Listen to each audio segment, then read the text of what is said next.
Hello. Today I am going to talk to all the aspirants who all want to become a CFO. Little bit of what I call as the occupational hazard for the finance community.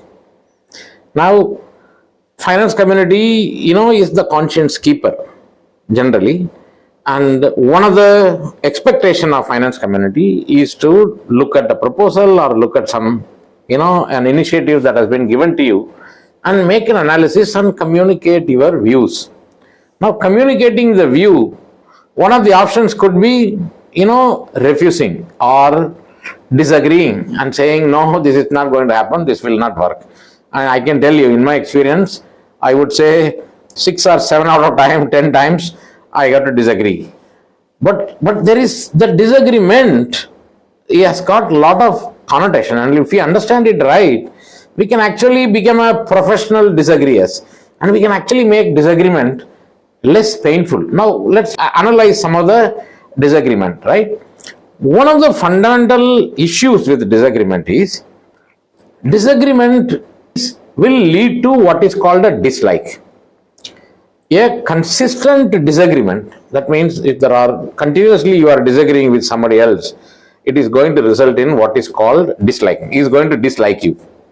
Now that's a second natural development of that. It can happen even in the first time itself, but definitely 3 or 4 times, 5 or 6 times you are continuously disagreeing with somebody else, it is going to result in a dislike. And continuous dislike is going to result in disengagement. And that's it, it's the end of a relationship. So now, as finance leaders, you are supposed to communicate your disagreement. So how do you communicate this? That's really very important. So there are 2 elements to the disagreement, right? There is a you are disagreeing to the proposal. You are not disagreeing with the person. Now the person has thought through this. The person is not the thought. The person is the thinker of the thought. If he has thought this way, he can think a different way also. Because we keep on changing our views about the same thing every day, right? We are remaining the same, but our view changes. So this is what we need to articulate, saying that, look, buddy, this idea of yours, if it can be changed in a particular way, maybe there is merit in it. We can take a relook at it. So provide him an exit route, provide him an alternative. Instead of just saying, this, I don't agree with this, is one way of looking at it. So when you are disagreeing, please communicate to the other person that you are disagreeing with his thought, not disagreeing with him. Because he is the guy who came up with this idea, he is the guy who can come up with 4 more ideas as well. If you are able to communicate this, that is one way of actually managing the disagreement.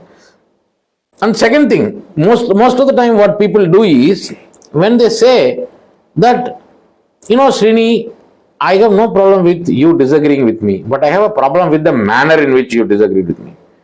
Now, that's another thing, very important thing, that one should look at the disagreement part. Now, people normally invariably they take disagreement very personally. Now, please try and remove. Be very conscious of that when you are communicating. The other guy may not be conscious because he doesn't know what is going to hit him, right? But you are conscious. So, you can actually take care that your demeanor, the way you are communicating, and your body language, and how you are communicating, all these things can actually communicate a message of empathy to the guy who is giving it to you. So I empathize with you, but I believe that you are doing your job, I am doing my job, but this idea will not work because I disagree with this, but can we do something about it? So second thing is, how do we ensure that we take the sting out of the disagreement so that we make the disagreement palatable to the other party? So if we are able to do these 2 things, that I think disagreements need not necessarily lead to dislike. And please understand, there is a third point that I want to really say. Now in an unfortunate situation that you end up actually disagreeing with the other guy for a series of time. Yesterday you disagreed with him, today you are disagreeing with him, today afternoon you are disagreeing with him. There is a continuous series of disagreements. Then I said earlier, disagreement can lead to dislike. And you don't want to be in that situation. Before it actually turns into a dislike, try and see that can you actually break this disagreement. Try and see whether you can actually agree with him on something so that there is no continuous record of disagreement. It should not be that disagreement, agreement. And then can you go and do something about him, do something socially, if you really see yourself continuously disagreeing with somebody else, and then do not engage with him all the time officially. Try to have an unofficial engagement with him. Try to go for a cup of coffee. Try to go for a walk with him and try and understand these kind of things. And then try and find if there is something that you can agree together. And then communicate disagreement. The agreement need not necessarily be in the official line also. It can be in the social line. You can actually agree to buy a particular brand of coffee. That way you agree with somebody else. So communicate your agreement so that in the mind it's not that this guy is continuously disagreeing with me.